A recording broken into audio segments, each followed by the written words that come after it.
In today's tutorial, I'm going to show you guys how to resolve if Windows cannot verify the digital signature for this file, and that's followed by the 0xC0000428 error. So this should hopefully be a pretty straightforward tutorial, and without further ado, let's jump right into it. So we're going to begin this tutorial off by opening up the Start menu, just by left clicking on the Start button one time, and you want to type in CMD. Best match should say command prompt right above desktop app. You want to right click on that and then left click on run as administrator. If you receive a user account control prompt, you want to left click on yes. Okay, so now in this Elevate command line window, you want to type in BCD edit, all one word. So again, BCD edit. Then you want to enter on your keyboard one time.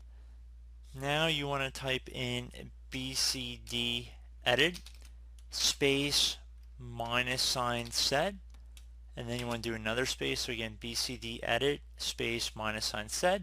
Now whatever's underneath identifier, or I should say right across from it underneath a Windows bootloader, you want to highlight over it, so including the end brackets. You don't want to highlight any extra stuff, just the brackets and whatever's in here. So once you've done that, just right click on it one time. Now you want to go up to the top bar of this window, right click on it, left click edit, and then left click on paste. Just make sure you have that space in here, and you can always just backspace and delete and redo it again if you had to. So you might very likely have a bunch of letters and numbers in here. In my case, it just says current. Don't be concerned. It doesn't have to say what I have on my screen.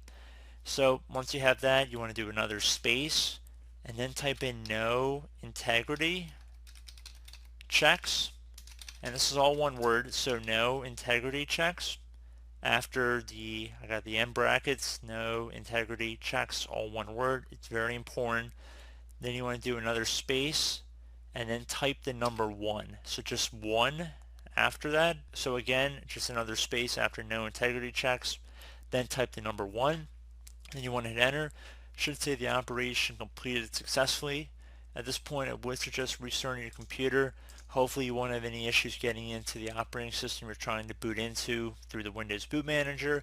This should apply for Windows 7, Windows 8, Windows 10 devices, so pretty versatile. And I do hope this brief tutorial was able to help you guys out. And as always, thank you for watching, and I do look forward to catching you all in the next tutorial. Goodbye.